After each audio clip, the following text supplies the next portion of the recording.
这是2013年1月份北京的 PM2.5曲线，1个月里头25天雾霾。我当时在北京，但我这一年里反复看这条曲线的时候，想回忆当时有什么印象、什么感觉，但是记不起来了。那时候大家都说，好像这场雾霾是偶然的气象原因导致的，就没当回事儿。那个月里头，我还去了4个地方出差：陕西、河南、江西、浙江。回头看视频里的天空，当时的中国正被卷入一场覆盖了25个省市和6亿人的大雾霾，但我置身其中，浑然不觉。只有我的嗓子有印象。在西安那天晚上就渴得睡不着觉，我就切了一只柠檬放在枕头边上。回到北京之后，我知道我怀孕了。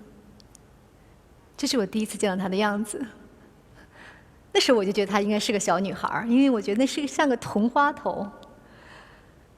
听到她的心跳的那一瞬间，我觉得我对她没有任何别的期望，健康就好。但是，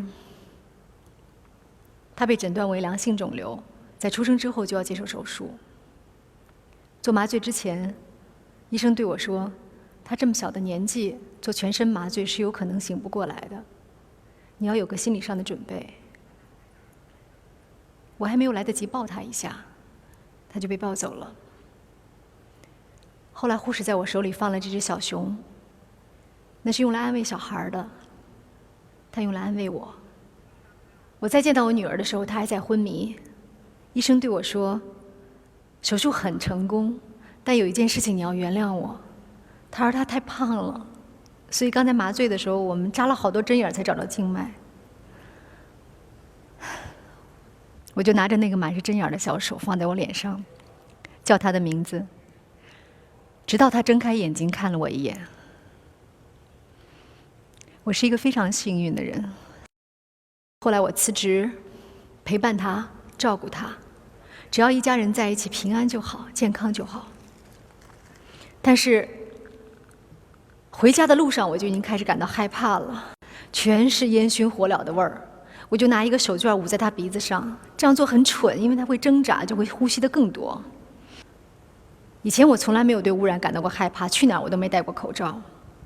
现在有个生命抱在你怀里，他呼吸、他吃、他喝都要由你来负责，你才会感到害怕。那场雾霾持续了差不多2个月，它让我意识到这件事情不是偶然发生，也不可能很快过去了。它就是我10年前在山西生活的时候我看到的天空。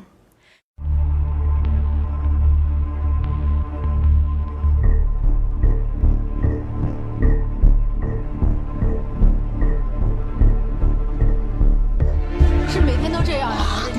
每年都是的，连续3年了，不是一天的。你看那些蹦病病啊，它是强致癌物，这时间长了以后，这人体体内就富集到一定的程度，就产生了致癌的风险了。局长，你觉得这还是合法？不是河水，是污水。这个有监测数据，年均下来年比超标是298。树也大都是那个当中那2棵大树在这里嘛。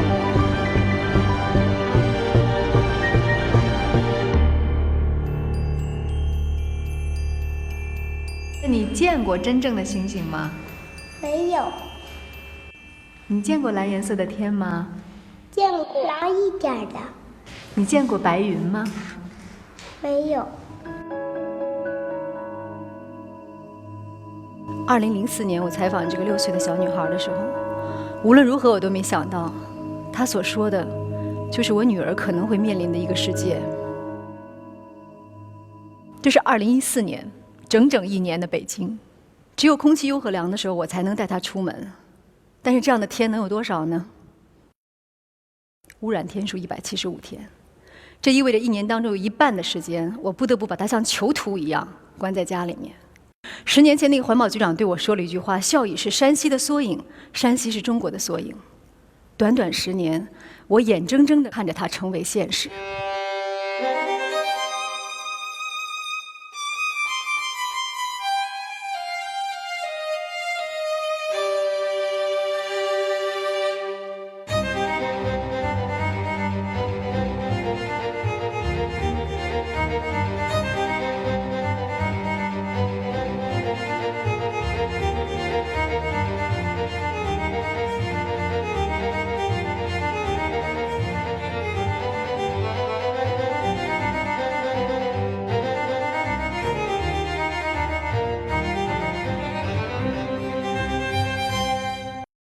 以前我看过一个电视剧叫《穹顶之下》，他说的是一个小镇上被突然天外飞来一个穹顶，扣在底下，与世隔绝，不能出来。但有一天我发现，我们就生活在这样的现实里。有的时候早上醒来，我会看到女儿站在阳台前面，用手拍着玻璃，用这个方式告诉我她想出去。她总有一天会问我：“妈妈，为什么你要把我关起来？外面到底是什么？它会伤害我吗？”这一年当中，我做的所有的事情，就是为了回答将来她会问我的问题：雾霾是什么？它从哪儿来？我们怎么办？雾霾是什么呢？我有时候会把灯关掉，我想看一看。我知道 PM2.5就存在这当中，它们是一些空气动力学直径小于2.5微米的颗粒，所以它们才能折射大量的可见光，留给我们一个能见度很低的世界。但是我看不见它，因为肉眼能看到的颗粒物最小的也是它的20倍。换句话说，这是一个看不见敌人的战争。只有一个办法，我能把它拽在眼前，就是这个。这是一个 PM2.5的采样仪。我可以把一个非常干净的采样膜放在里面，然后我就背着这个仪器24小时。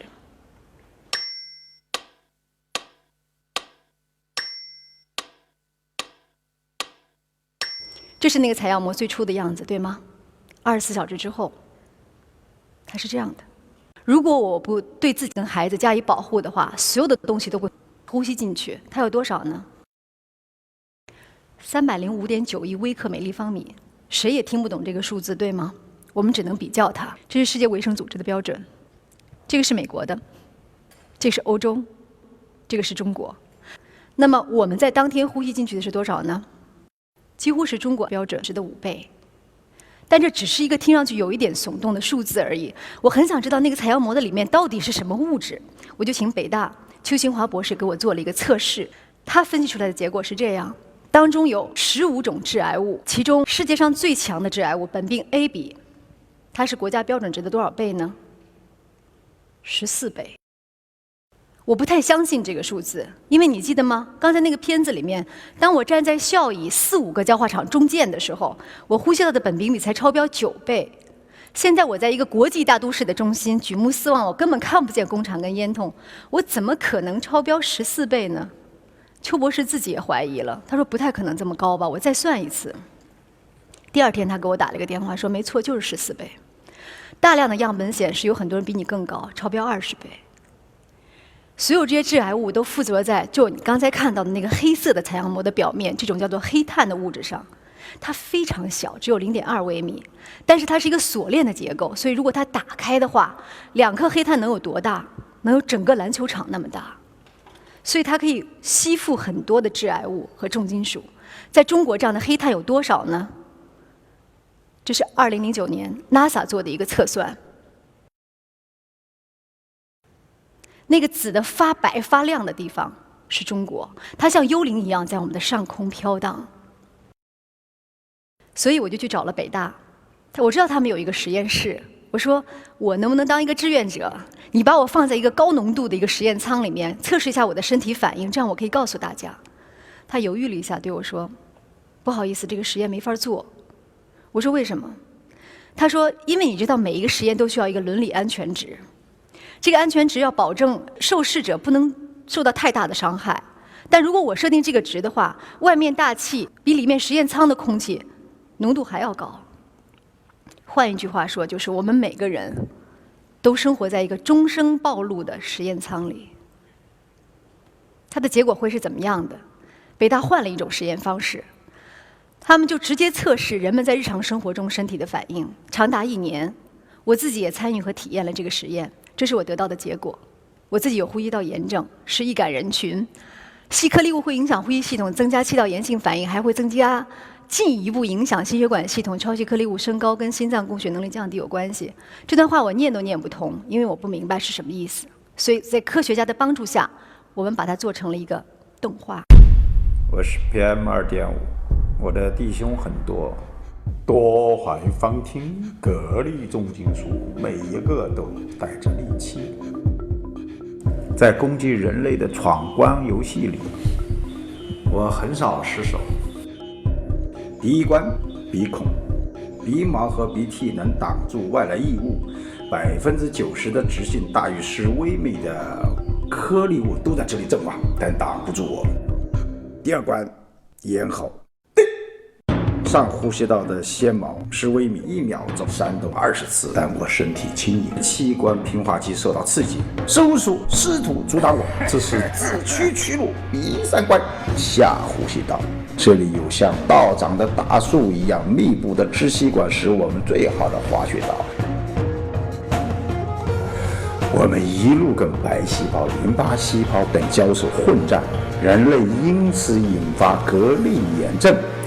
我们的大部队最终到达树杈尽头的肺泡。人类的肺泡有3亿多个，我们一旦挡住肺泡，人类就喘不过气。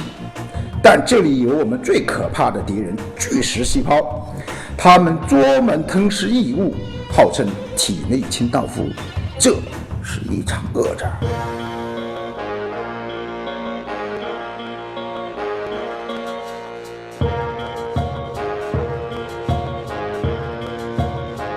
但我们人多，而且有难以分解的内核，加上重金属的毒素，巨噬细胞很难消化，容易细胞气破裂而死。人类的免疫力就是这样下降的。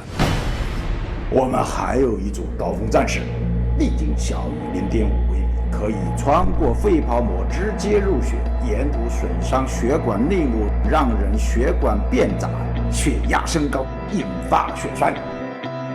我们甚至可以通过肺循环来到人类的核心中枢，向你们的心脏发起总攻，造成心肌缺血，损伤心律混乱，引发心梗。战斗吧，人类！你们的每一颗呼吸，我都在。这个是中科院提供给我们的测算。这个复杂的图表显示的是，当 PM2.5 的值升高的时候，人群的死亡率是随之上升的。这个趋势的测算，很多科研机构都做过。我看到中国的前卫生部部长陈竺的测算结果是，在中国每年因为大气污染过早死亡的人数是50万人。在这场跟人类的战争当中，我们最脆弱和最容易受到伤害的就是我们的孩子和我们的父母。这些小孩大多才2个多月大，还没有出过门，但是已经得了肺炎，他们在接受雾化治疗。那么他们的父母让我拍下他们，怀疑是重雾霾期间因为没有防护导致的，但医生跟他们说，我只能给你诊断为不明原因肺炎，因为我们还没有目前的流行病学调查。但我可以告诉你的数据是这样的：在2013年1月份重雾霾期间的时候，我们整个国家有27个城市都出现了急诊人数的爆发性增长。有的时候，我们小区的妈妈们会聊起这件事情。有一个妈妈就问我说：“可是那该怎么办呢？要不要把小孩尽快的送到雾霾天里面去，让他们锻炼锻炼，适应适应？说是不是不能让孩子输在起跑线上？”曾经空气污染严重地区洛杉矶的一位预防医学专家告诉我们，到底把小孩暴露在高浓度的空气里面，能不能够产生适应性？ I don't think we have any information that suggests that exposing your child to air pollution is going to help them to adapt. If we expose them on day 1, they lose some function. If we expose them on day 2, they don't lose the same amount. But that's because not that they have adapted, but because they've already lost the function and they already are injured. It has been shown in several studies around the world now that children in cleaner places grow faster than children growing up in a more polluted area. Poor lung function early in life is a predictor of lung problems later on in life. And so doing something about the air while a child is growing, you can make a change in that child's life. 这是我们家楼下，前2天雾霾严重的时候我拍的，当天 AQI 已经超过了500爆表，严重污染。可是我楼下这个小学，孩子们还在打球、跑步、玩耍，在运动的时候，人的呼吸量会增加5到10倍。然后我看着他们，我意识到说，我不可能一直保护我的孩子，总有一天他到社会当中去，呼吸是没有办法选择，也没有办法逃避的。你的每一口呼吸，它都在。一个成年人像我们这样的人，每天要呼吸大概25000次。天长日久，日积月累，这些东西在我们的肺里面会是什么样子？我们非常感谢在北京肿瘤医院有一位患者和医生同意我们拍摄记录了这一场手术。她是一个早期的肺癌患者，她是一位女性，50多岁，在医院的财务室工作，她跟家人都没有吸烟史。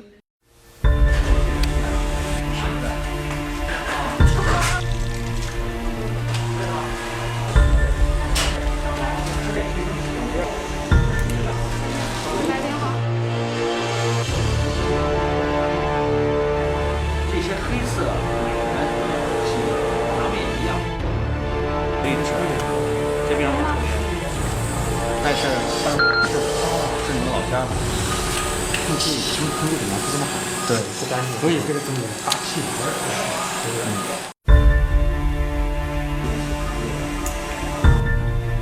体啊，只有肺的淋巴结，为什么这个样？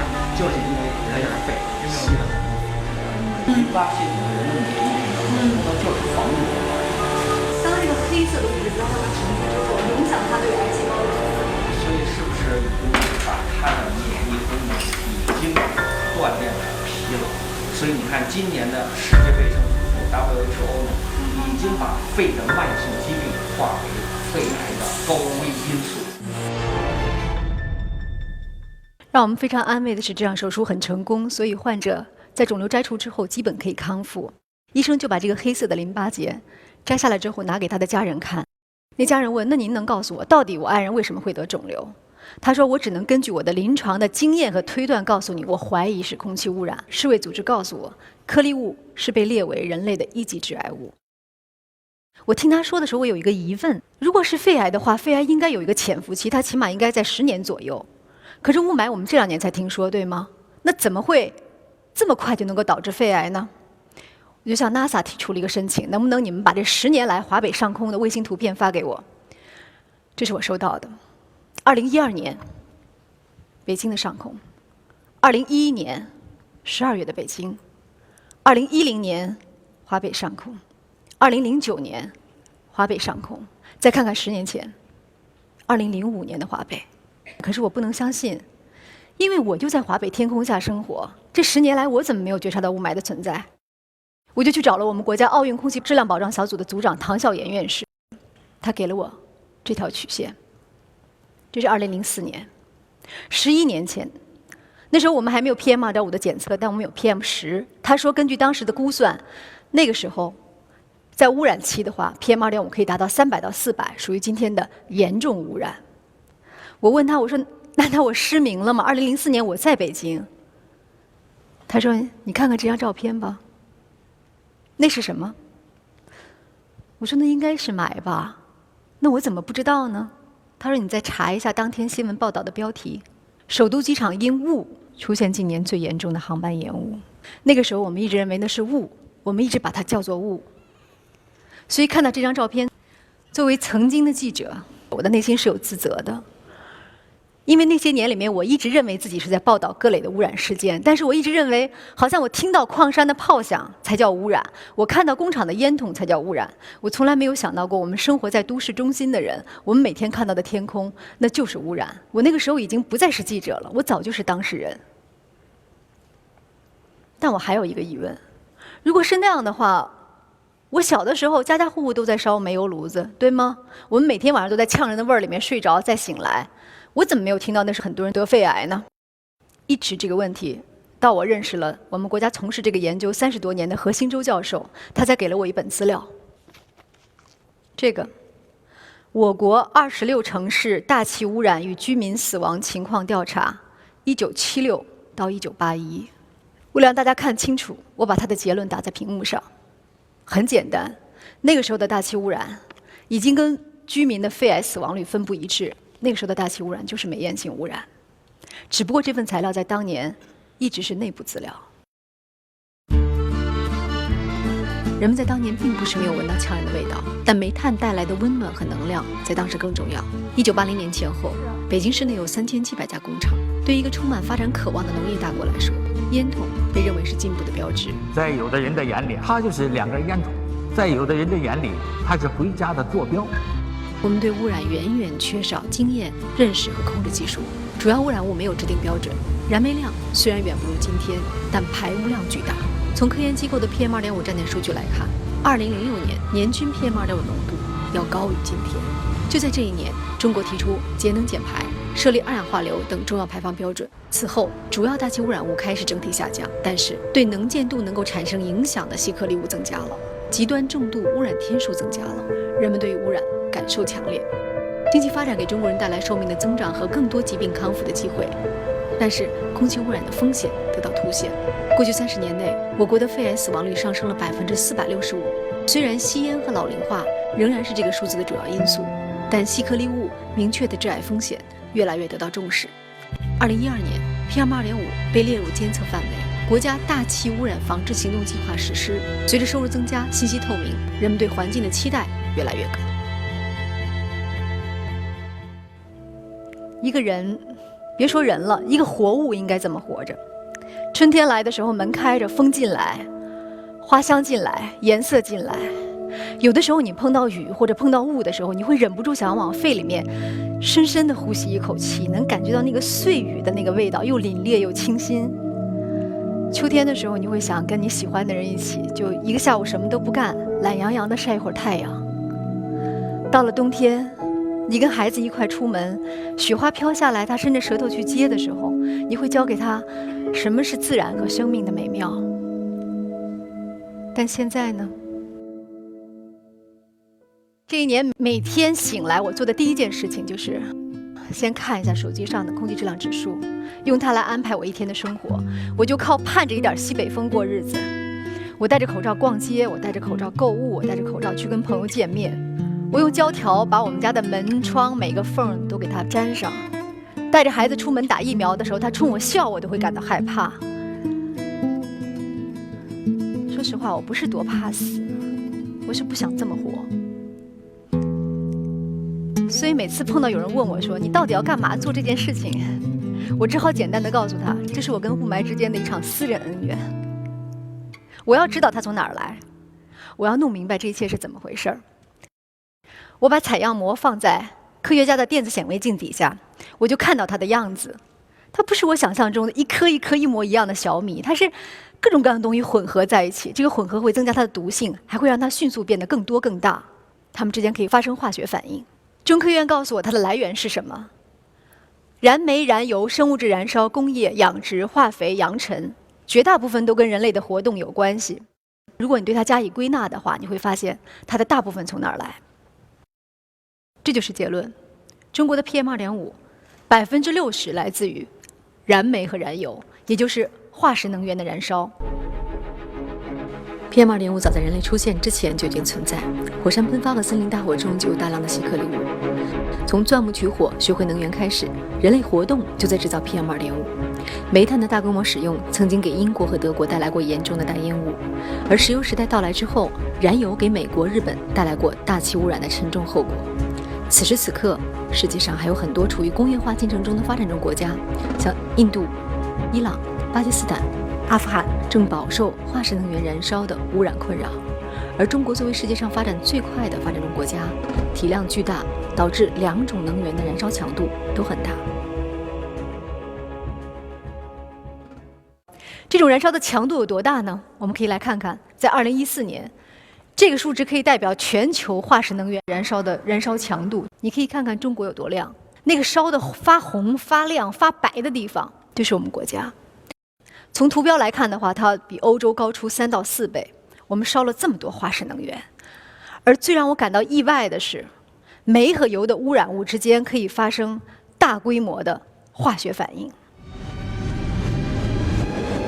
我们燃煤的污染没解决，汽车的污染叠加进来了。中国的现在的这个污染基本上是和两种污染的叠加，多种多样的物质大气里进行各种各样的反应。空气静稳条件，污染物还是这么多，但是不巧的是，这些污染物没扩散，它之间反应，这就是二次粒子。核污染吸附、粘连、碰撞、合并都混在一起了。我们不可能改变自然条件，我们只能改变我们自己。这个自己的办法就是源头减排。全世界都要烧煤和油，对吗？我们的煤怎么了？你们知道中国烧了多少煤吗？2013年的时候，我们已经是36亿吨了。但你知道全世界其他国家烧了多少煤吗？我们比全世界所有其他国家加起来烧的煤还要多。上一个达到过这样消费量的是1860年的英国，但在之后他们为此付出了沉重的代价。在南威尔士被废弃的矿坑深处，埋葬着英国工业时代的心脏。它曾经驱动过一个世界上最强大的帝国，也给这个国家带来一场可怕的黑色灾难。这4根烟筒103米高，它们是英国工业时代巅峰时期的象征。巴特西火电站，1930年代它建成的时候，它每个星期大概要烧掉1万吨煤来维持伦敦1/5的电力。伦敦几乎可以说是吃煤为生，从火车、轮船、铁、钢、日用品，整个伦敦就像是有上百万座微型的火山正在喷发，因为烧的是大量的烈火，通风排放、家庭壁炉的烟尘带来的污染是工业的2倍。在漫长的岁月里面，伦敦已经被煤烟浸透了。人们戴着口罩上学，戴着口罩购物，戴着口罩遛狗，戴着口罩亲人。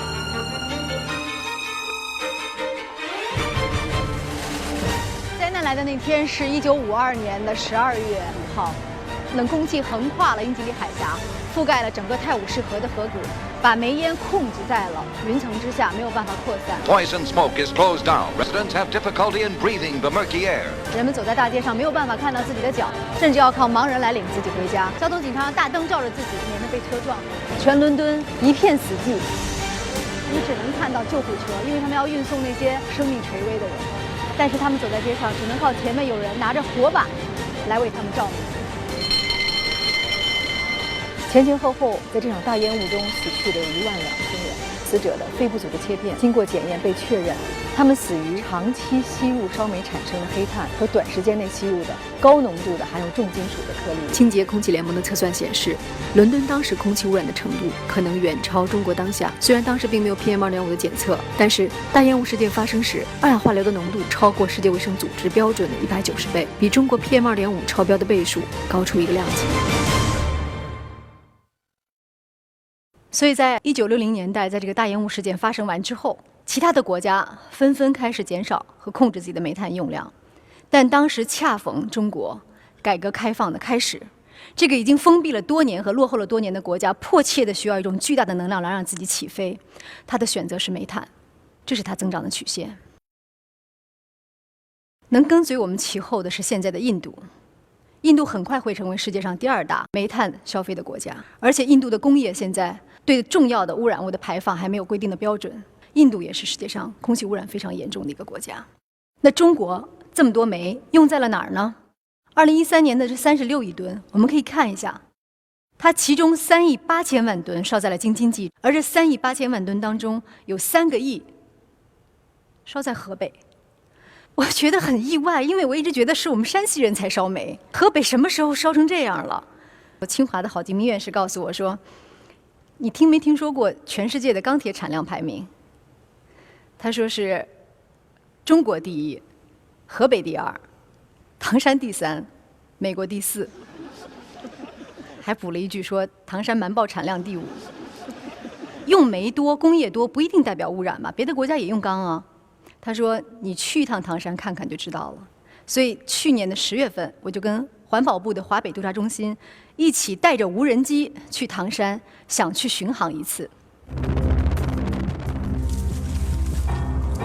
有一股烟，看到吗？现在是雾霾太大不清楚。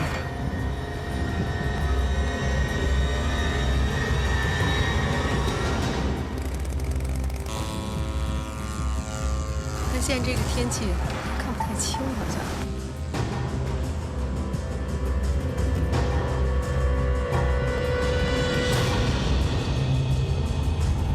那个看着点，后面有人不过来。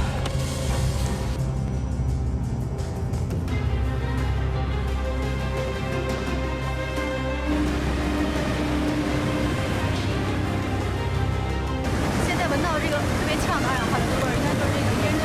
现在我们可以看，从边上露出来的烟尘非常的多。这些烟的话，都通过无嘴排放，最后都排放这个除尘罩怎么不开啊？排着呢。开着呢，怎么这么大烟尘呢？这还是得往上吸的吗？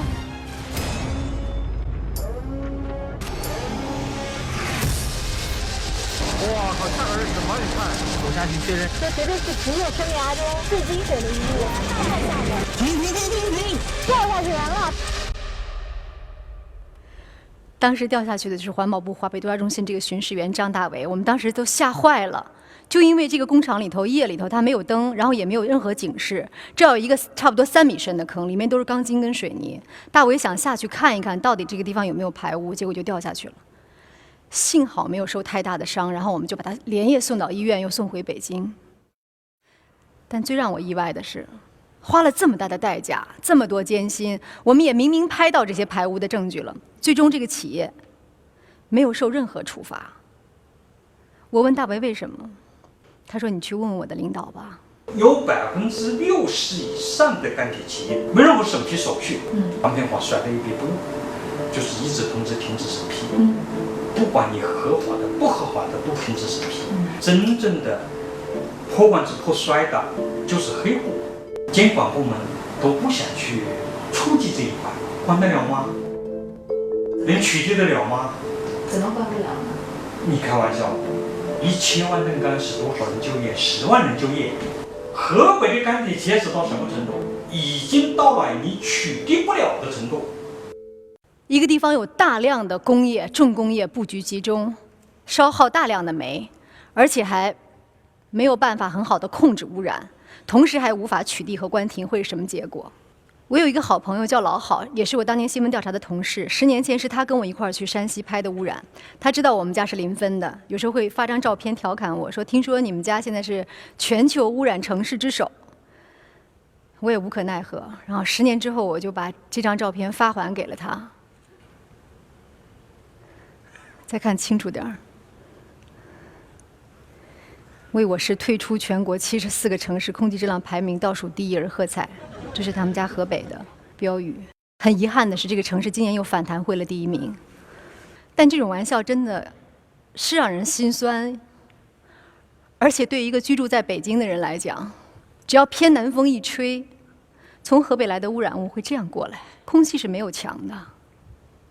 什么叫同呼吸共命运？这就是。我还有一个朋友叫老范，他呢是江苏人。以前我跟老郝2个人是争论冀省还是贵省更污染的时候，他就在旁边说：“哎呀，我们南方人真的不知道什么叫污染。”现在他们华东也沦陷了。但他很奇怪，他说：“不可能吧？我们华东至少跟煤应该没有关系，因为我从小到大都没见过煤。”对，我给他看这张图，这是你们家的钢铁厂，这是你们家电厂，这是你们家附近的水泥厂。在你们江苏，每30公里就有一个电厂，而且这些企业现在排放的情况怎么样呢？在这儿我们就能看到此时此刻他们的排放，红色的全部是超标企业。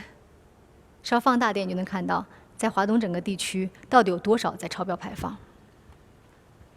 而被夹在中间的上海，它自己烧的煤也不少，它是单位燃煤量最高的国际性大都市，每1平方米的土地上要烧掉10公斤煤炭。我们的煤越烧越多，会是一个什么后果？有一个我从来没想过的问题，就是好煤会烧得越来越少，对吗？那我们怎么办？那么劣质的煤炭就会越来越多。劣质到什么程度？这是我们常见的煤，这个呢？这是煤吗？我最初认为这肯定不是煤，这是木头吧，因为还看到纹路，包括上面的化石。但是洗煤协会的人告诉我，这就是煤，它叫褐煤，是全世界最年轻的煤，年轻到了它的煤化程度特别低，一烧的时候将近有1半会变成黑灰，全都飘在空中。那这样的褐煤我们用了多少呢？这是这些年来我们生产它的曲线。它造成的后果是这样：2013年10月21日，第1天供暖的哈尔滨，它的雾霾爆表 ，PM2.5 在1000以上。当天的哈尔滨人们是这样生活的。我问过哈尔滨环保局，我说：“听说你们那2天车开出去，公共汽车都开丢了。”他苦笑了一声说：“别说公共汽车了，连我们局长都丢了。”说他那天到现场去检查工作，没一个人认出他，因为雾霾太大了。哈尔滨的雾霾就是因为他们烧了2000多万吨的褐煤，加上在2013年的时候，全国几10万台这样的小锅炉，没有任何标准，也没有任何监管，就这么一烧，就这么一排，就这么一放，你在高空往下俯瞰的时候，1200万人就像是被水泥砌在了底下。煤本身并不一定意味着脏，德国也用褐煤，但是德国人会把它们清洁，把它们进行提质。煤是可以弄干净的，英国人是95%以上都给它洗干净。那么在中国，我们洗了多少呢？我们才洗了不到1半的煤，剩下的另外1半当中，基本上有几亿吨是没有任何用，而且又污染又浪费的，叫灰分的东西。我们就这么把它拉着，用汽车拉，用火车拉，满世界的跑，再放到煤炉子里面把它烧出来，毫无作用。造成的结果是这样，很多这样的煤是被我们普通的居民给烧掉了。即使在中国城市里面，我们现在都有1/4的人是在烧散煤。他们烧的量不算大，只有20%，但这20%排放出来的二氧化硫，跟所有的大电厂加起来一样多，就这么厉害。最要命的是，它的毒性还非常大。在北京，冬天 PM2.5的毒性远远大于夏天，光致癌物的含量就是夏天的25倍。它为什么会这么高？就是因为散烧煤炭是主要原因之一，它的致癌物的排放因子是非常高的。中国人几十年来早就已经在承受这种散烧煤炭带来的痛苦。在云南的宣威有一个叫虎头镇的地方，是全世界肺癌最高发的地区之一。这是一个肺癌晚期的病人，他在咳血，但是他已经没有力气去驱赶苍蝇了，所以他就请别人在他的身上放了一张粘苍蝇的纸。这是这个老人和这些年他身边被肺癌剥夺走生命的人，而有的家庭已经空无一人。我们总是听到一种声音说，中国还是发展中国家，跟我们谈环保太奢侈了。但往往受污染最严重的就是最穷的人，他们最容易受到伤害，他们最需要发出声音，他们最需要得到帮助。这些年来，我们的煤消耗大，结果是越来越劣质，还缺乏清洁，排放也缺乏控制，它造成的结果就是这个。在中国，煤炭消耗量越多的地方，它的 PM2.5的浓度几乎也就是越高。我就说把煤弄干净，最简单的办法，我们要降到20以下，我们的天肯定是蓝的。我们做不到这一点，我们的煤能不能集中去燃烧去，把散煤降下来去发电去？我们即使再退一步，这也做不到。我们把散烧的煤洗干净，行不行？如果这个煤能够洗干净的话，现在排放我至少减少1半。我们现在就改变的这2条，就必须把煤给降下来，或者把煤弄干净。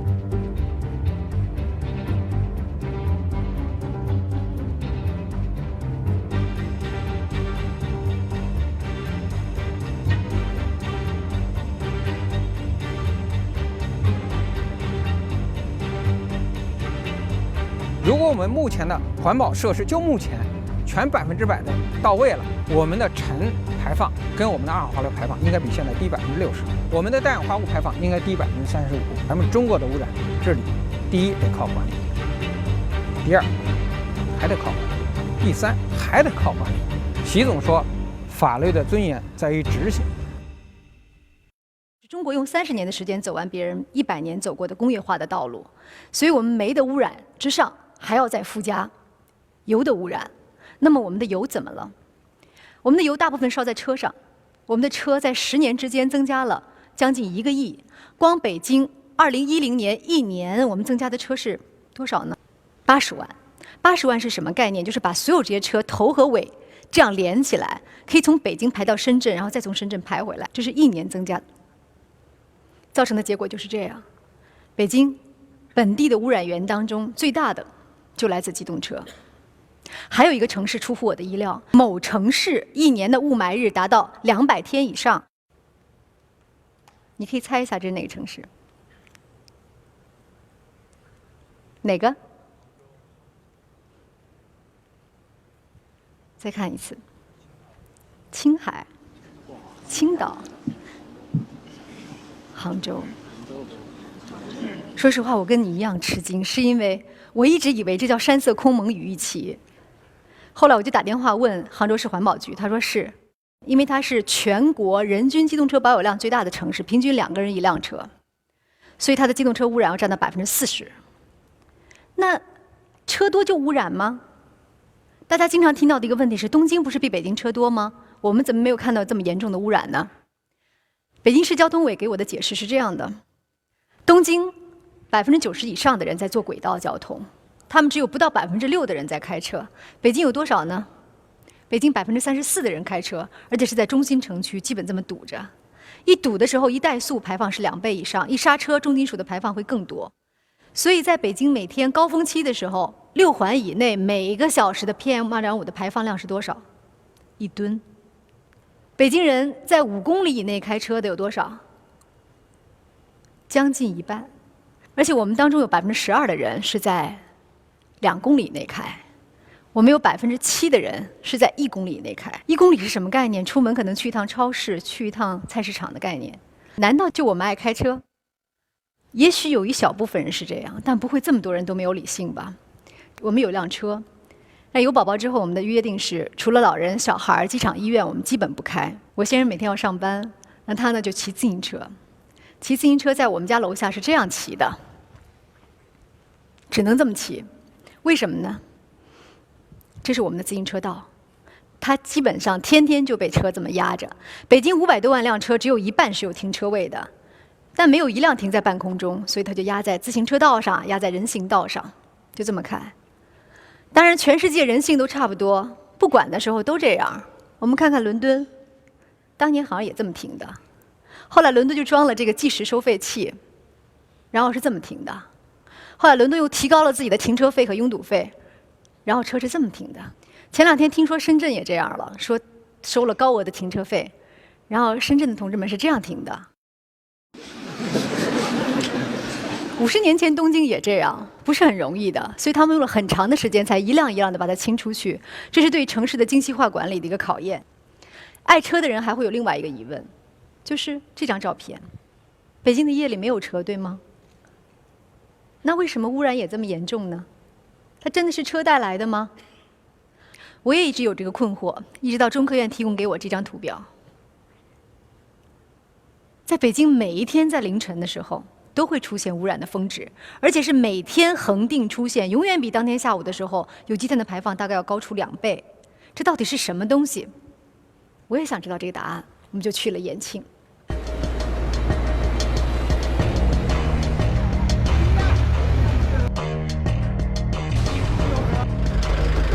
这个不满足国四的一个基本配置。这个车不是国四的，那怎么弄呀？咱们买个新的。这8跑车。啊，这是今年的标。啊。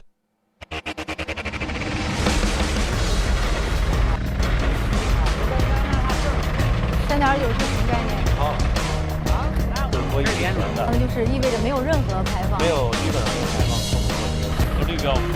国三。是哪核发的？河北省环保厅。没看过是国三，咱也不懂这，对不对？咱吃不爱吃。咱是绿色头套，就是用蛋奶油，这是城市保障车，对这个车是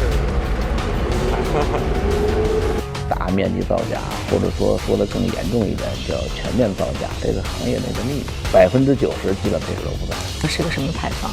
如果3万辆车进城，那就相当于几百万辆车还在夜里还在跑。没有任何排放设施的时候，它的排放会是一个什么结果？只这一辆车，只一项颗粒物的排放，它就是国四车的500倍。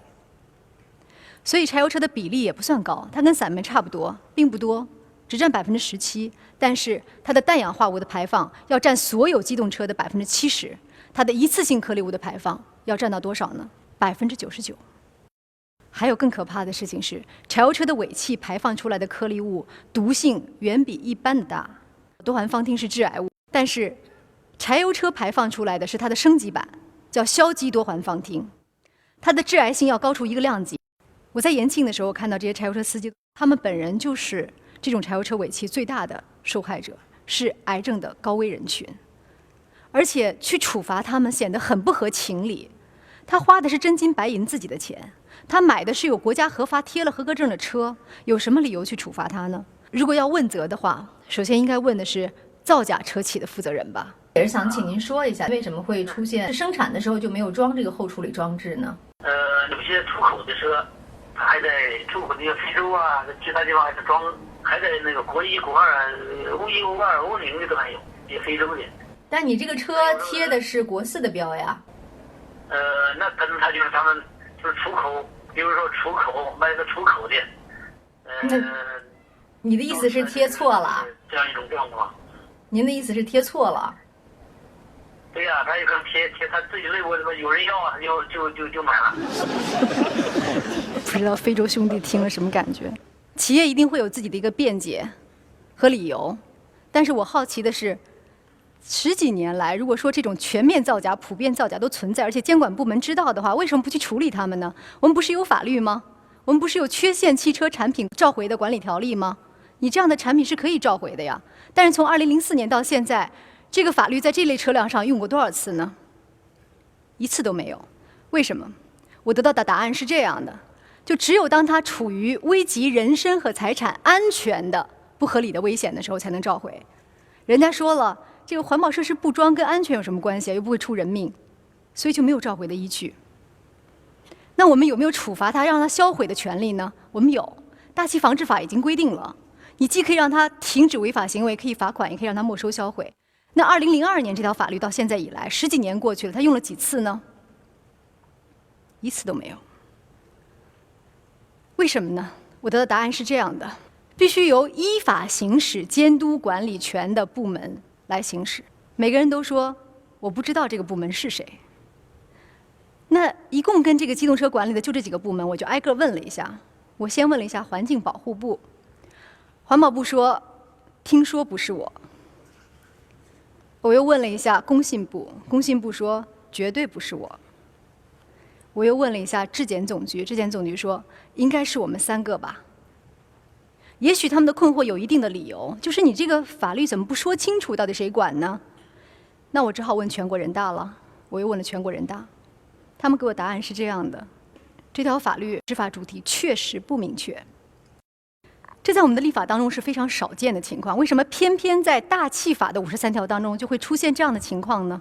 当时我们问过，就是你大气法为什么要这么写？为什么不直接写完？人家说了，就是因为当时定这条的时候，很多部门也反对，不能拟环保法。但是最后这法就过不去啊，过不去，最后他等于就用了一个就是模糊的写法，就是叫有执法权的，就是去做。那听上去就是你们3家都查环保，但是实际上你还是没管住，合格证全是真的，车型也全是真的，环保部门也发了那个绿标了，是罗斯的，没有一个部门去看那个车到底是什么，只有那个车是国一。你说你有执法权，也不会有人说有问题，那你就去执法。环保部门肯定有这个惰政的这个嫌疑，这个我承认，这个肯定是这样，你也没有在追。那你们这些年来，你们执法连点牙齿都没有。我现在就张不开嘴，我怕人看见我没牙。你环保尴尬，不就尴尬在这儿吗？尴尬的不光是环保部门，车企也挺尴尬的。那个造假的老板后来就跟我说，如果环保部能够去执法，去抓那些造假的车辆的话，我保证第2天就生产真的。否则的话，我生产真的，别人生产假的，明天我就垮了。然后我就问丁燕，我说你觉得人家说的合理吗？他说合理，不执法的结果就是逼别人作假。车企还有一个说法，说我们国4的标准早就已经确定了，让大家上新车，但是国4的油迟迟不供，而且供上来的油品质也不高。我们就在延庆的时候随机抽查了这辆柴油车，这是在北京加的柴油，已经是非常好的，全国最高的水平了。但是它的柴油测出下来之后，它是欧盟和日本包括美国的25倍，这样的一个柴油品质。那我们的汽油是一个什么品质呢？这是环科院发给我的一张表，这张表我每年看到会很痛苦，因为完全看不懂。还好他们给了我一个结论，就是这代表我们国家的油品长期比发达国家低2到3个等级，只要提高1个等级的话，我们排放可以减少10%。我们看上去有好油，我们有国4以及以上的油，但这部分油只占3%的比例，这就是杭州的痛苦。杭州有钱，想买好油，但是2013年之前就是没有，费了9牛2虎之力，你只能烧国3的油。即使在北京，看上去我们的硫含量跟欧洲已经接轨了，跟美国已经接轨了，但是你再看看下面这4项，咱们都看不懂的数据，但是里面深埋着一些危险，要么它们就是增加大气的氧化性，形成颗粒物，要么就是增加毒性。最后一项蒸汽压，它增加的是汽油蒸发出来到空中的强度。我原来想蒸发能蒸发多少啊？后来环科院的专家跟我说，你看看这段视频吧，这是用红外线拍摄的。加油站如果不加这个油气回收装置的话，它蒸发出来的量是这么大，每1升大概要蒸发出1.5克到大气空中来。而且我们平常开车的油箱也会自己蒸发出来。它蒸发强度大到什么程度？就是在北京，我们光蒸发出来的碳氢化合物，就比汽车尾气排放出来的还要多。而这一项物质是 PM2.5的重要原料。那为什么我们不赶紧把油品弄得干净一点呢？石化行业的回答是这样的：因为国家标准不够高。这个说法看上去是合理的，你没有理由去要求企业去生产比国家标准更高的油嘛，对吧？那我们就去问环保部、环科院参与制定油品标准的人，你为什么不把标准定高一点呢？他给我的答案是这样的：这个小标委呢，就是绝大部分、大部分吧，还是这个石化行业的人，大概是67%左右，大标委更多。大标委几乎，我记得好像是90%以上都是石化行业的人。标委会的秘书处也在石化行业那儿。那这个标委会的委员会主任也是石化行业的委员啊。我曾经还以为你们可能能有一票否决权呢。照说应该是吧？环保嘛。这个月薪这个苦笑实在是给我的印象太深了。说我唯一能体现我存在感的，就是进门的时候在签到本上写我名的时候，因为以前我连个投票权都没有。他说他们也会极力的想要推动这个油品的升级，但是石化行业往往的解释是这样的：我们国家的石油很大一部分从中东进口来，对吗？然后比如说伊朗的油很多是重流油，在德黑兰，他们自己也承受着这种油品质量不好带来的困扰，雾霾很大。但他们的问题是，他们没有升级的工艺。可是中国的企业是不缺这个技术的，双方的分歧在哪儿呢？就在钱上。国3升国4的时候，环保部说1升7分钱就够了，石化行业说那不行，得5毛钱。我说那你们双方就摊开成本算一算嘛，到底是多少钱？很简单的事情。他又苦笑了一下，说别说是我了，你去问问发改委、财政部，你看他们能知道吗？控制不了。我比如说你们是读书子，你这个小孩要学坏，你做母亲的有什么他的办法？只能拳击打一顿呗，别天天打。要不然人家实打实不会调皮捣蛋，你知道吗？他们在你们面前，人家更不搭理我嘛。他扶不起单位啊，你拿什么招啊？他搭理你啊？你价格是不是今天不涨价，明天必上不涨，你涨不涨？不涨我都要公囊，就这话。我不知道环保部和发改委说的这些话是不是真实，有没有依据，所以我需要查证。我就向我们国家的石油标准委员会主任和中国石化集团前总工程师曹祥红先生提出想见面跟他聊一聊，问几个问题的想法，然后他同意了。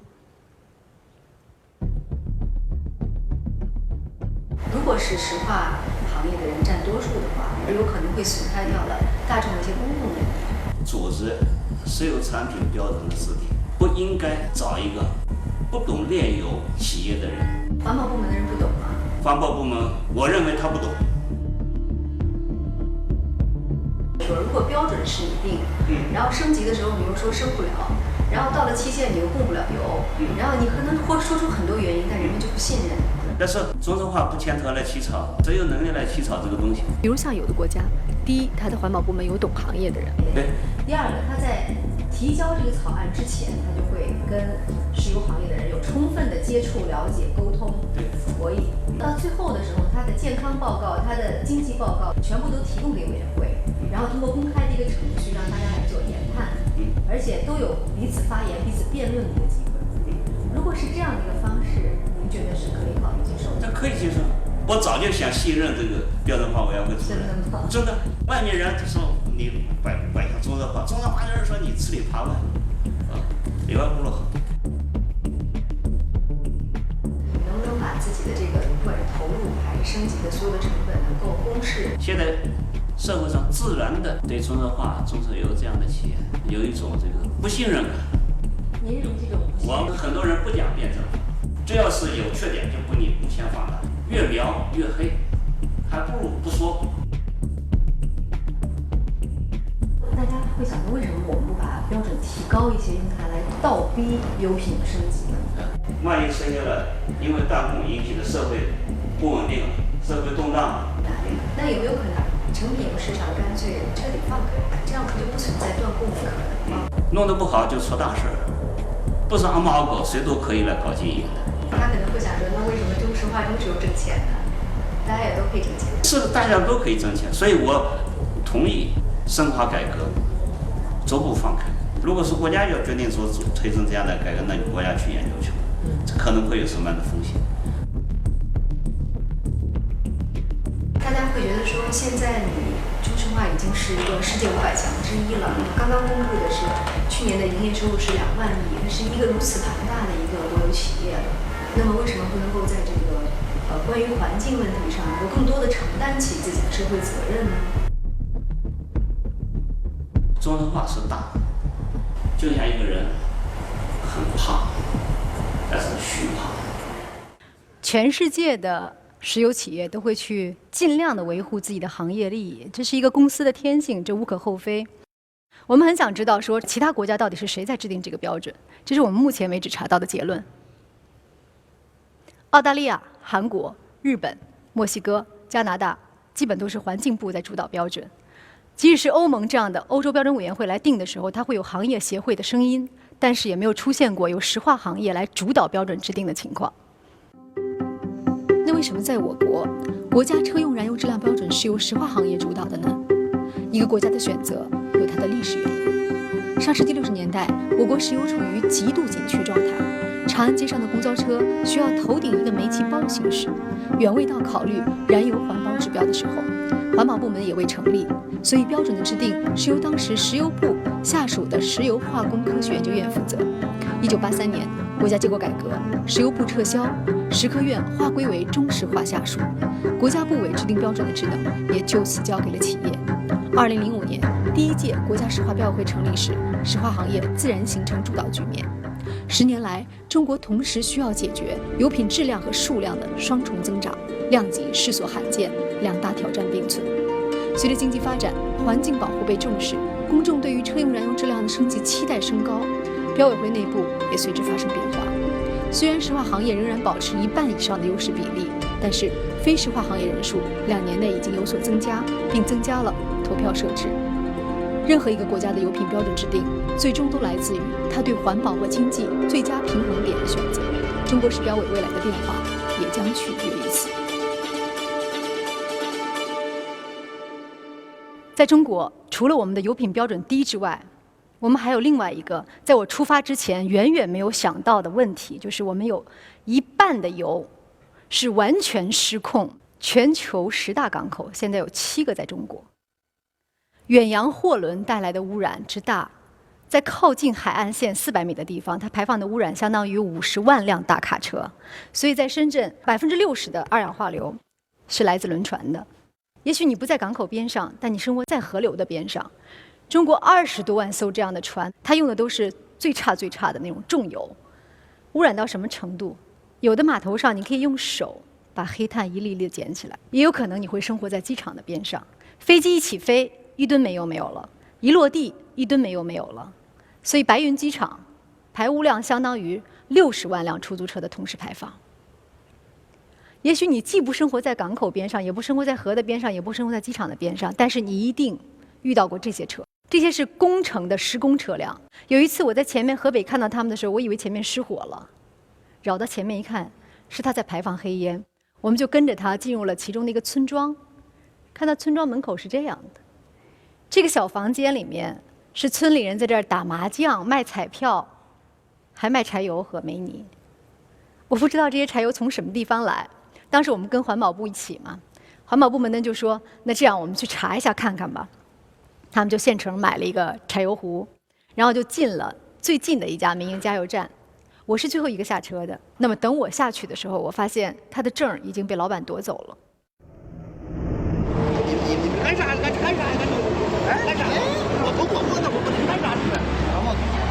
我把纸把干啥去啊？不，你环保局有啥环保局有做一个测试。不，你环保局有这个那啥有质量监督局。有质量监督局，有质量监督局，这工商局管的。环保局没有。环保局我头听你说环保局还有这啥？我跟你说，你这油品抽油品样。对，有这个质量监督局，有这个那哪儿？对，氮气防治法。氮气防治法。环保部门有这个权利。务，你有义务没这权利。这老板说完这句话之后，我们每个人都默默无语，然后就拎着柴油壶就都散了。他说的太狠了哈，从煤到油一项一项下来，煤和油的消耗都这么大，我们的品质相对低劣，我们缺少清洁，我们还在排放的时候缺乏控制。我一直想知道为什么，一直到这个老板这句话，我觉得他莫名其妙地道出了某种事物的本质。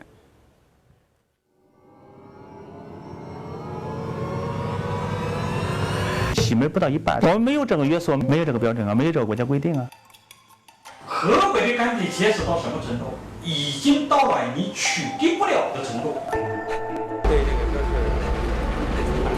是14年的时间了，这个处罚就没用。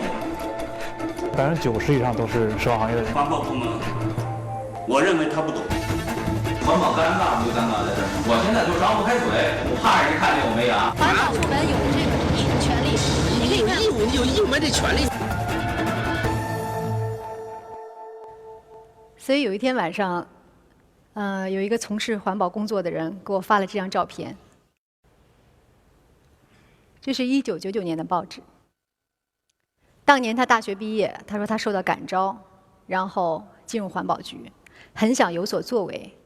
他说现在我怎么觉得我有时候就是个吉祥物呢？我安慰他嘛，我说你怎么这么说？他说你是一个调查记者，你应该比我更清楚吧？你没有土地手续，您敢不敢建？不敢建。您要是没有这个工商手续，没有税务，您敢不敢建？不敢，不敢。那为什么没有环保手续就可以？环保应当是有，应当是慢慢就有了，慢慢就有了，慢慢就有。这些情况你们发现了没有？都采取过措施，现场检查、询问笔录、书法决定。那事实就是它建成了，还投产了。该走的程序走了，该下的法论书下了。人家企业不去听，咱们也没有办法，就这种无奈吧。那你这就算是违规建设？哎呀，不违规的也不多吧。政府呢，对于这个教化，我们始终是能听的。我们采取措施之后呢，后面这股劲儿呢，我们给压住了。压住了，还会有这么30多个违规项目上来吗？作为校友，我们态度是坚决的。如果你们态度是坚决的话，那么这些违规项目就应该一个都不能上马才对。他这个猫呢，是地方政府养的猫，所以他这个猫的能不能做好的，说几只由政府说了算，不是环保部门说了算。我们走过了长达几百米的海岸线，看到的都是同样的黑色化学淤泥，闻到了4到5种的化学药品的味道。我们在这坐在这儿闻到的这种刺鼻的味道是什么味道？我的嗅觉可能不是像你们那样的灵敏。你是说你闻不到？没有那么很明的灵敏度。一吨钢如果把它所有的环保成本省下来，不去装的话，它能够省100块钱。一吨煤能够省156块钱。一辆车如果不装环保设施的话，能够大概省2万。油品少升级一次，能够省500个亿。10年前我问空气中是什么味道，我没有得到答案。现在我知道了，空气中是钱的味道。当年拍摄那段采访，当地的市委书记跟我说：“你可一定要拍下我治理污染的成果呀。”所以他就让我们拍了这一段。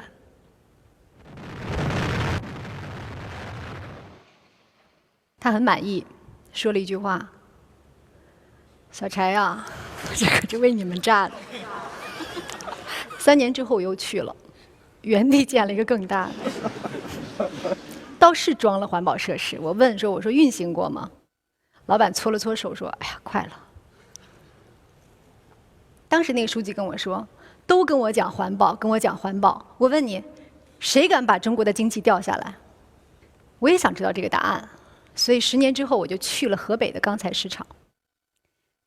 进去之后，空空荡荡，这些粗缸都已经生了锈，埋在荒草里头，然后有的都做了鸟窝。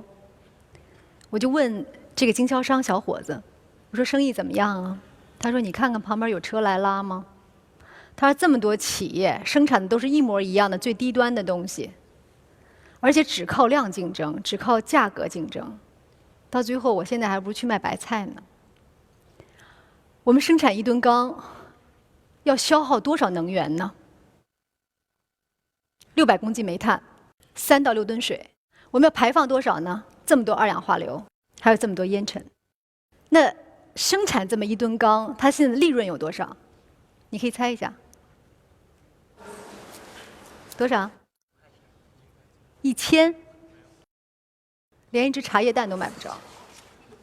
1吨钢，2014年，不到2块钱。那我们烧1吨煤呢？我们大概得排放多少污染物？这么多二氧化硫，这么多二氧化氮，这么多一氧化碳，还有这么多粉尘。你也可以猜一下，1吨煤现在利润多少？2个茶叶蛋。你还真是高估了。它的结果就是连一杯饮料都买不着。我们36个重工业当中，现在22个严重过剩。所以中石化的曹强红先生有一句说的是挺准确的，就像一个人胖，但是虚胖。可是这些企业现在还在接受着大量的补助。可以看一看，这是2011年到2013年政府给予这些钢铁的上市公司给他们的补助。其中有一家企业为了避免让它退市，就隔1年给它补一次，补多少呢？个10、百、千、万、10万、百万、千万、亿、20亿，隔1年20亿。而其中有一家已经严重亏损的企业，在拿到这个补助之后，在他们的办公室里面挂了这么一个条幅：贴身肉薄，刺刀见红，是比某钢便宜100块。所以央行的副行长刘士余把这些企业叫做僵尸企业，他们在消耗着大量的金融资源，他们将给我们的实体经济带来不可估量的风险。而这些企业到目前为止还在扩张。前2天我收到一个小女孩的信，她跟我说，他们家边上的焦化厂到现在还在扩建，要把他们家的房子拆掉。他爸不同意，然后他爸就被打伤了。他希望我能帮帮他。这个女孩就是10年前那个看不到星星和白云的王慧琴。我问她：“你现在身体怎么样？”她说：“阿姨，我现在顾不上身体，我现在只想让我们全家能够有一个住的地方。”还好前2天我给她打电话，她说那个焦化厂的老板刚刚被纪委带走。但是这些已经被认为是严重过剩的行业，还有将近1半的省份在“12五”规划当中仍然把它们列为支柱产业。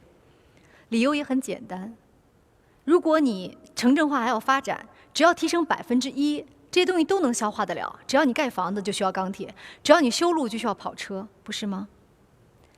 清华的江毅院士告诉我，中国的城市也已经到了严重过剩的程度，甚至比工业有过之而无不及。我不太相信，因为我觉得30年来，像我们这样普通家庭的变化和对生活的改善，都是依靠城市化的建设来进行的。在我小的时候，我跟我妹妹出生在这么一个大宅子里，它有300多年的历史，住了10几户人。后来这个条件改善了，到了我妈的工作单位，我们分的房子，这个房子有12平米，住我们5口人。晚上睡觉的时候呢，我们就把这个床板再加一块木板，用椅子垫着，就变成双人床。这是我卧室的窗户，还挺洋气的哈。实际上这个卧室很小，它没有窗，所以我只好在上面挂了一幅画，代表一个小小文艺女青年的幻想。这个是我要去上大学的时候那个县城的样子，每天我就走这条路去上学。他那个时候还是这样的一个面目。那我们家这么多年的变化，证明千万个普通人的家庭是需要建设的。他问我：“你是不是好几年没回山西了？”我说：“对。”他说：“你去看看吧。”在今年我就带着孩子回一趟山西，沿途用手机拍下这段视频。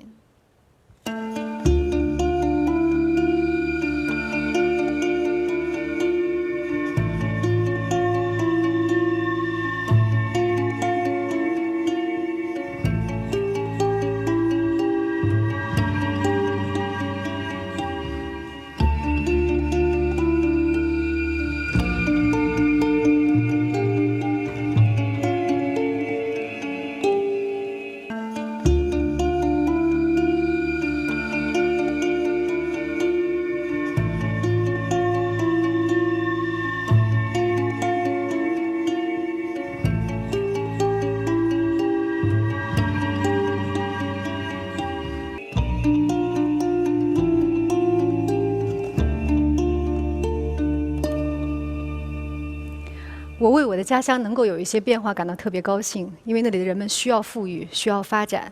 但让我意外的是，我在这个县城里看到了那么多的房地产广告和那么多的楼盘，但是他们空着。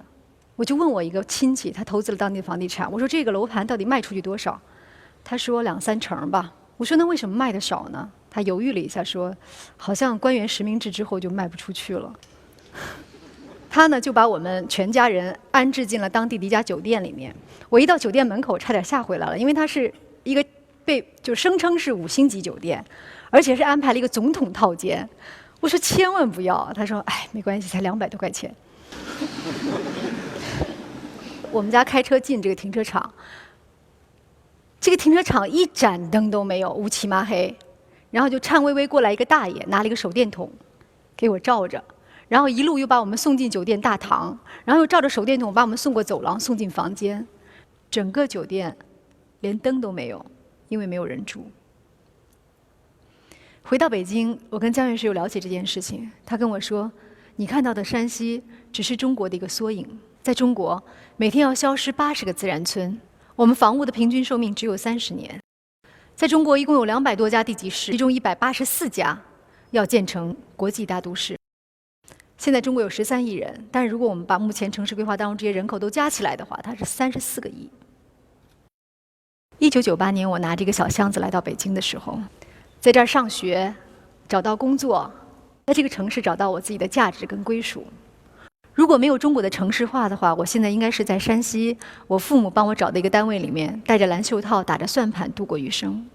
城市给了我们个人的自由，也给了这个国家30年来的繁荣，未来还会有3、4亿人要进城，这一个必然到来，不可避免。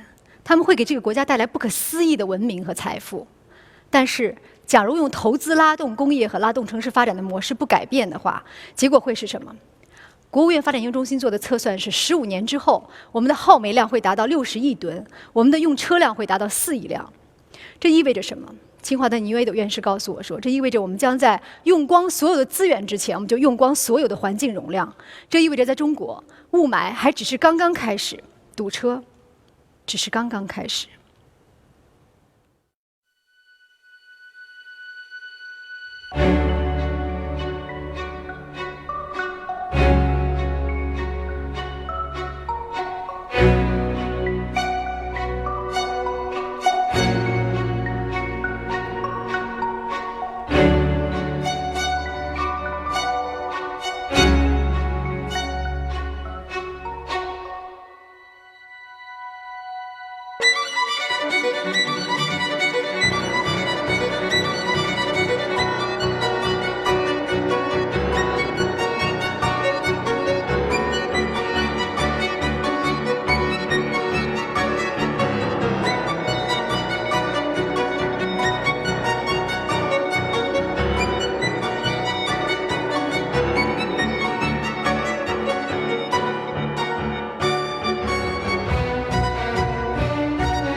这个是 APEC 期间，我先生有一天早上带我去小的时候他常去的地方。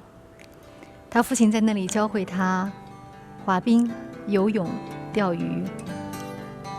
冬天的时候，他说他最喜欢看着冰纹一轮轮向远去，一直到故宫的角楼。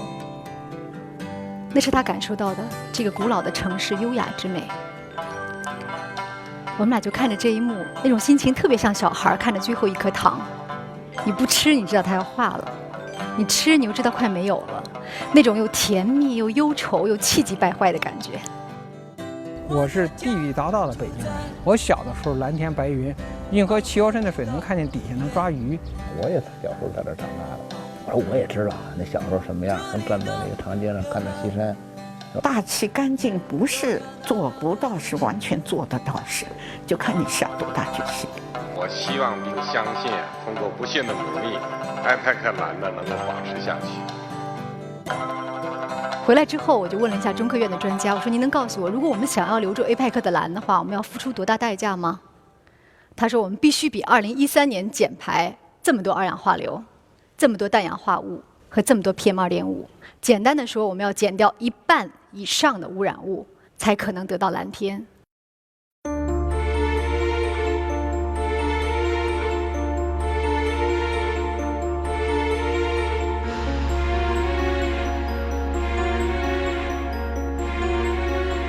中国2030年的目标，我给定一个峰值，实际上就是一个倒闭机制，所以就要走绿色低碳发展这条道。大家会想说，如果我为了环保，会不会就是真的牺牲掉了发展？这里应该还的账，你过去做错了，你现在应该还。现在现实问题还要就业，还要提高生，那怎么办呢？转型嘛。如果说在这个转型当中，可能意味着这个产业当中有一部分人会失去工作。中国的节能环保产业现在可能是一年的产值37000多，吸纳就业人口可能是3900万人，这也是一个产业。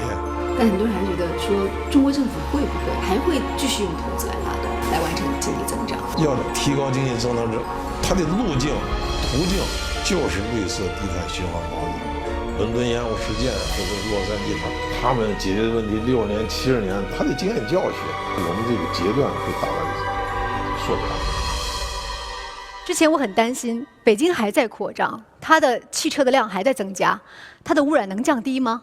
但是这是洛杉矶，一个跟北京非常像的地方，它也是三面环山，空气扩散条件很不好，所以它曾经发生过大规模的光化学污染烟雾事件。你可以看看1950年。这是在好莱坞的商店当中卖的一种罐头，里面装着洛杉矶的空气。它上面有一行标语叫"如果你有恨的人，你就买一罐送给他"。你可以想象当时生活在其中的人的感受和愤懑。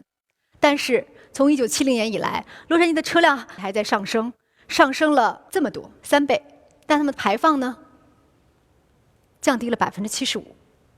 他们怎么做到的？我就去一趟洛杉矶，在那里观察。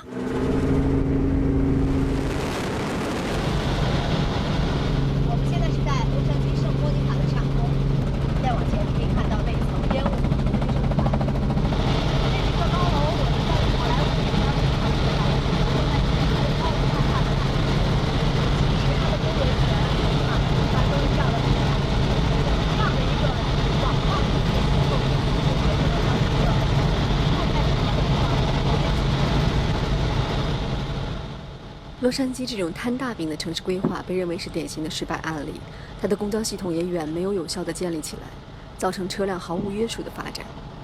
1700多万人，差不多1400多万人乘车量，整个加州1天之内8.5亿的行程，所有的燃料加起来足够来回月球1600趟。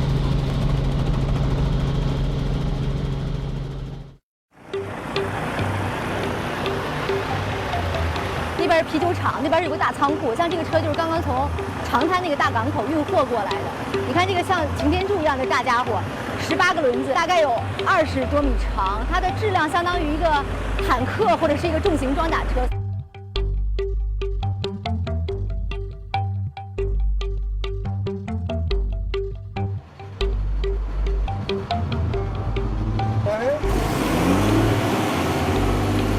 根据加州空气资源部的估计，南加州空气中71%的致癌物质都由柴油车产生，所以所有的柴油车都被要求安装 DPF。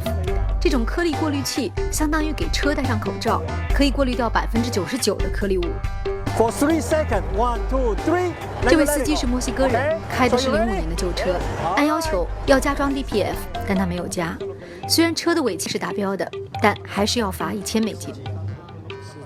Why didn't you install the DPF? No much money. Waiting to the last minute. 他一个月的收入其实加起来七七八八扣完了，也就是$4000吧。那么现在$1000，其实这个单子还是挺大的。Sir, how many kids do you have? 6.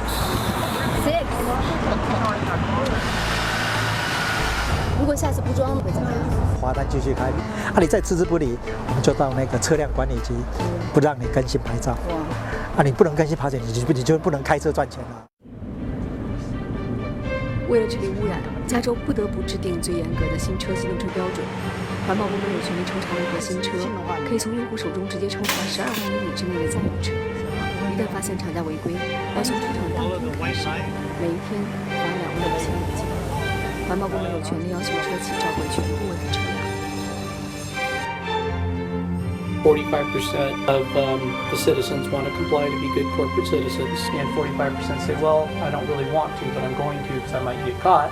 And 10% say, catch me. I'm going to go in the left lane of the freeway and go 100 miles an hour and come and catch me.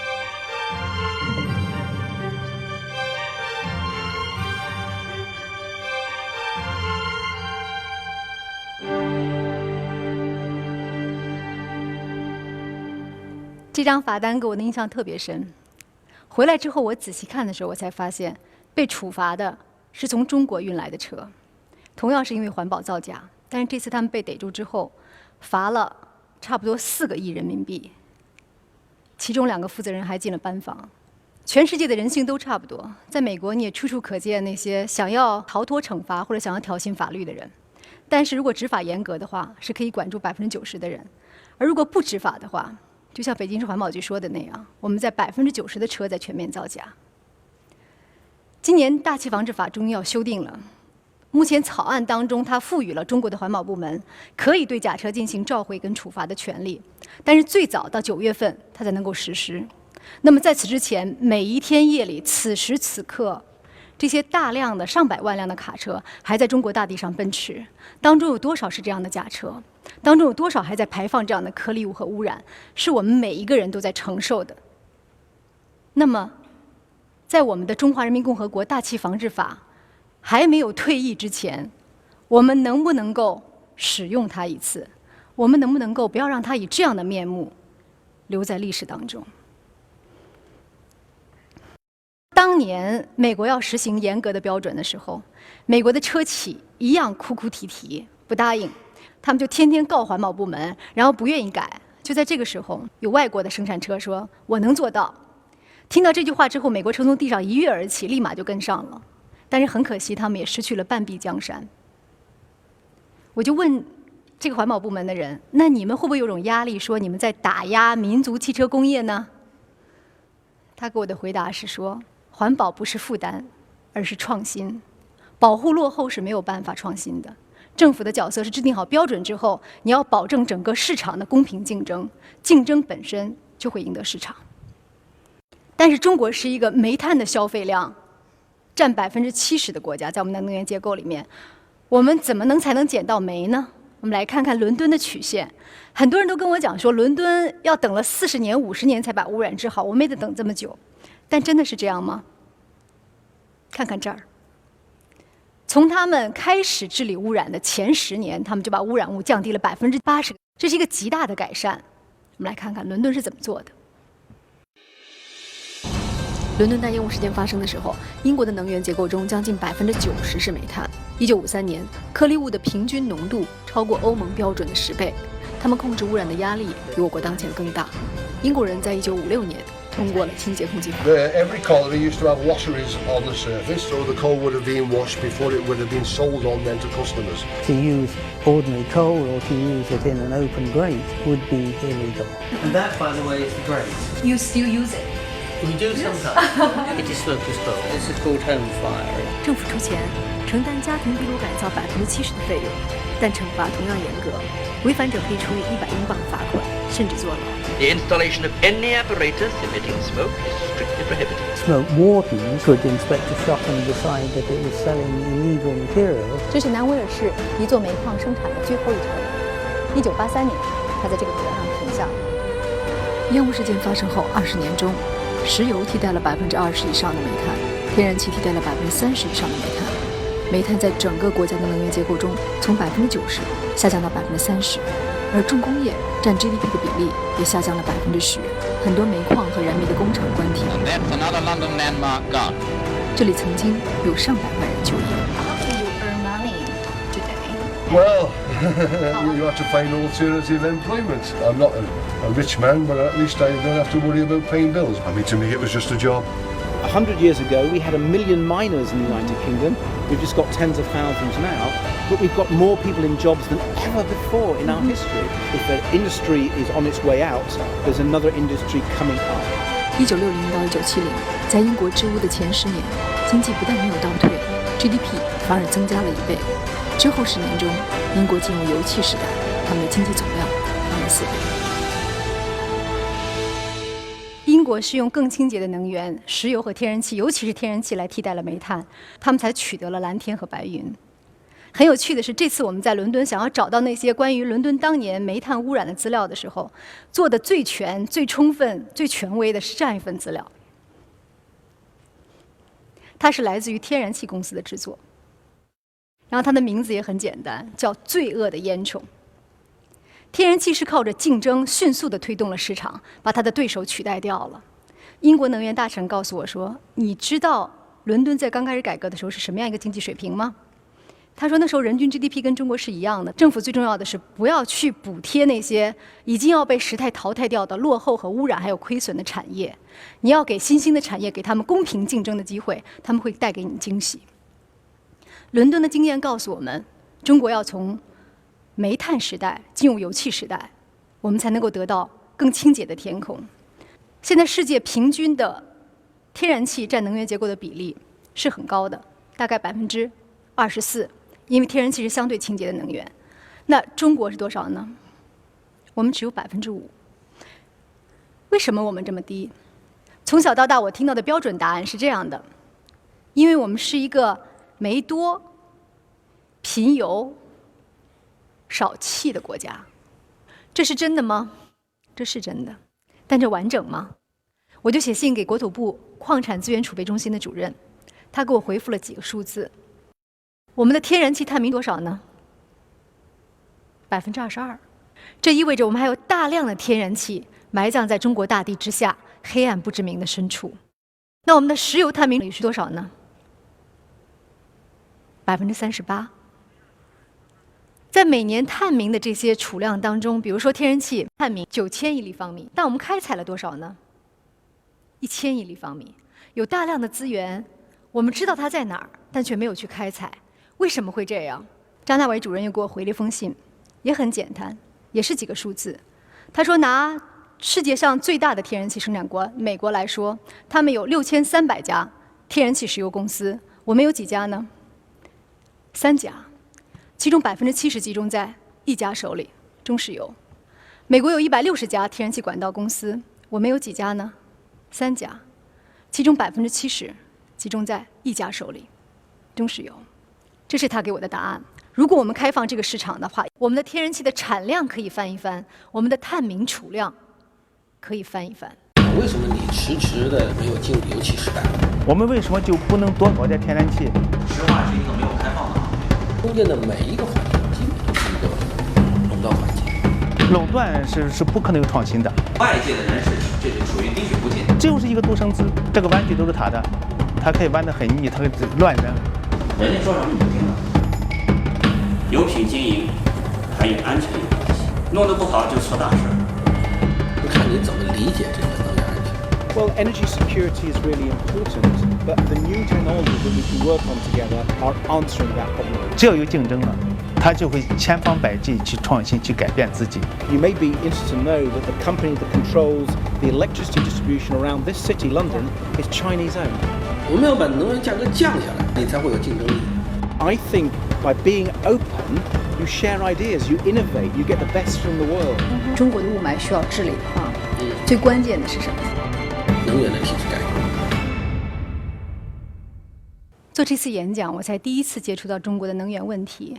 我有一个很粗浅的感受：中国的改革开放不是像我原来想的那样，像一个小鸟破壳的过程，一出来是一个完整的活泼泼的生命。它更像一个知了蜕壳的过程，一点一点一点从原有的壳里面退出来，而能源就是留在这个壳当中的最后一个部分。它一直被认为是事关这个国家的安全和经济的安全，所以它一直不被当作是商品，它也一直很难受到真正的市场经济规律的支配。但这个壳本身也在付出代价。这是能源系统这2年的腐败图。它是一个腐败高发的区域。能源局前局长刘铁男在接受庭审的时候说过一句话：要想遏制高发的腐败，就要把本来应该属于市场的权利还给市场。所以2014年6月份的时候，我们中国的能源国家安全战略已经明确，能源是一种商品，我们要建构有效的市场结构和市场体系，而且要改变政府对于能源的监管方式。但是在等待一个国家建立和完善一个庞大的体系之前，我们究竟能够做什么？世界上再强大的政府也没有办法独立治理好污染，它要依靠的就是每一个像你我这样的普通人，我们的选择，我们的意志。2003年报道非典的时候，我得到的最宝贵的经验是，只有信息公开才是一切公众参与的基础。3年来，中国政府在向公众提供空气质量的预报，同时他们也建立了世界上最为庞大的在线监测系统，对于污染企业的。我们要做的就是把这些数据用起来，不要把钱浪费掉，让数据变得被我们看到，让它放在阳光底下来晒。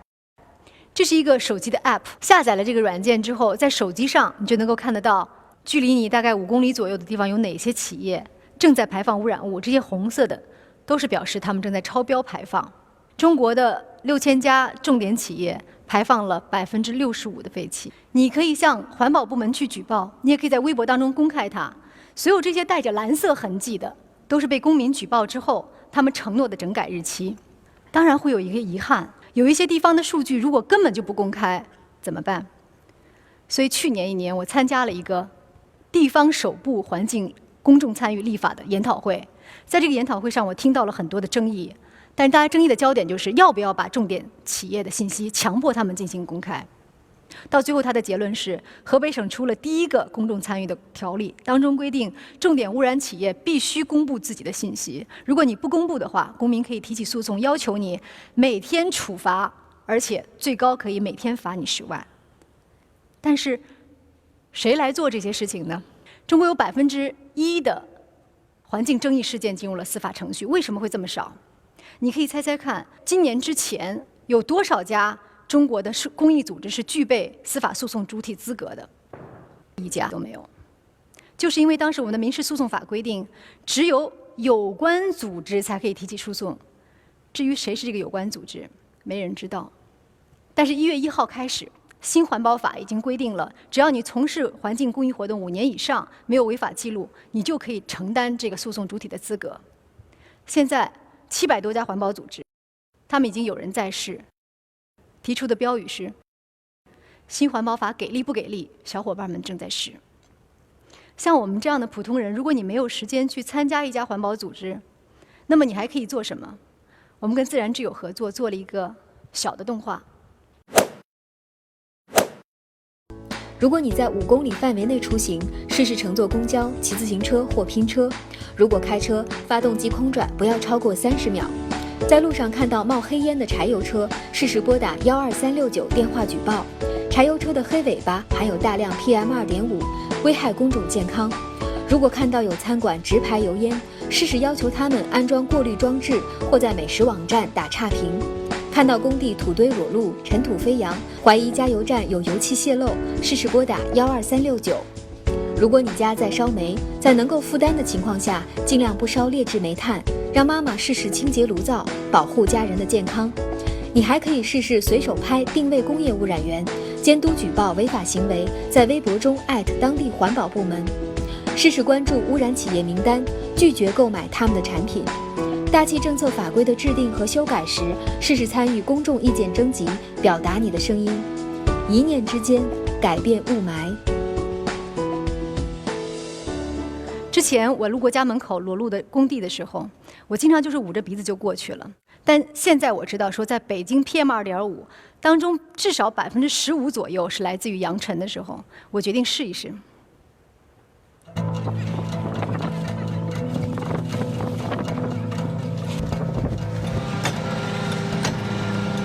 我们住在这个附近，这个土你们怎么没盖上？我大领导。你领导在哪儿啊？在那边找。你们这路边那么一大堆土没盖，咱们当初一口全是羊。知道，这个是我们说的。什么时候盖呢？马上就盖。好吧。好嘞。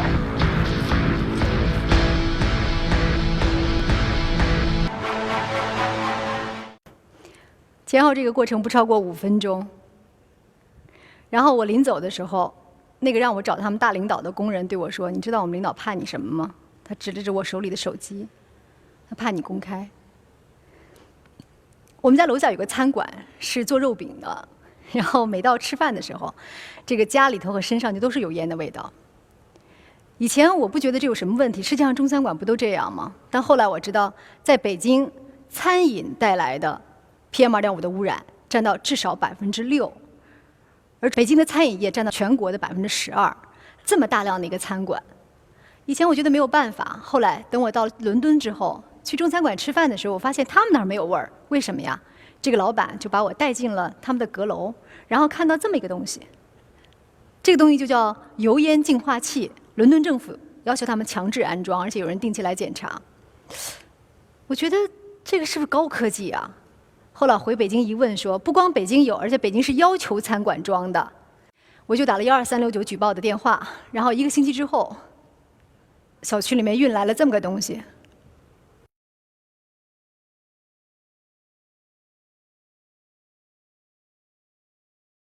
前后不超过半个小时。我拍的时候，这个餐馆老板就过来了，说：“呀，谢谢您这个居民的监督哈，欢迎您以后多吃我们肉饼。”这一年我们的工作餐吃的全是肉饼。有的时候我路过楼下加油站的时候，我们楼下就是加油站，我会闻到很强的那个汽油呛人的味道。但我以为全世界加油站都是这样，一直到我去美国，我在他们的油枪上看到了这个东西，一种叫油气回收装置的东西。我以为这是什么高科技，但回到北京我才发现，我们早就有了，08年之后都要求装，只不过有的人根本就不维修，才让它排放出来很多气体。然后我也给12369打了一个电话，迎着阳光去看，有大量的出来，就肯定是有问题的。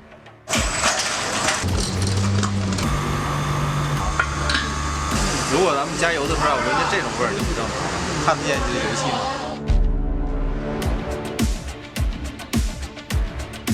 这里不应该有油。对。哦，这是的，那说明出的油多。对，进的气就少了。进的气少，那个油气就有一部分跑到大气里边去了。停用，然后马上维修。要求加油站每年必须要对它的油气回收装置进行一次强制检验。可以打12369，我们拨电话。但你们一定会去吗？一定会去，100%会去。他承诺100%会来。真的会来吗？我不知道，但我们把这句话放在这里，视为一个检验。我们可以记住这几个数字：12369。如果你不打，它就永远只是一个数字。我说过，我这一年过得很不痛快，老觉得是在过一种很临时的生活。真的，雾霾天一来，我就不知道我明天在哪儿或者未来在哪儿。但是呢，就在那个餐馆老板把那个油烟装好的那一会儿啊，我突然觉得我好像脚落实地。这种感觉很难说清楚。你明明知道说它对于改善大气污染的作用是非常微乎其微的，但就是因为一个人知道了自己做的一点点事情，可以让事情本身变得更好，他心里面就能够踏实了。所以回头来看人类与污染的之间的战争，历史就是这样创造的，就是千千万万个普通人，有一天他们会说不，我不满意，我不想等待。我也不再推诿，我要站出来做一点什么。我要做的事情，就在此时，就在此刻，就在此地，就是此生。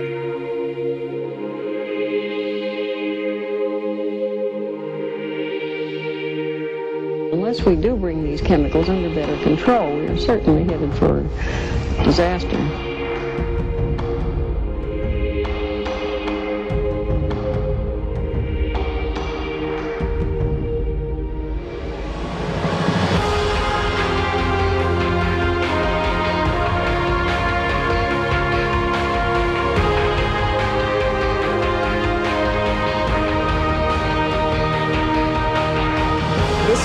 System that you call home.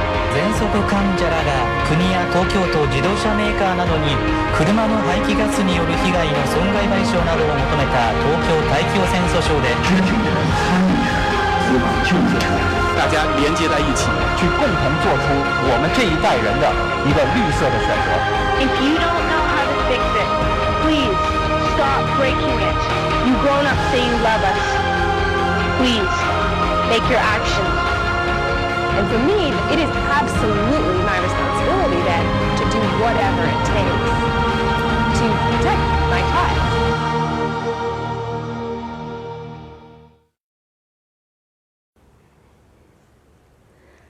在雾霾严重的时候，我们至少有一件事情可以做，就是保护好你自己和你爱的人。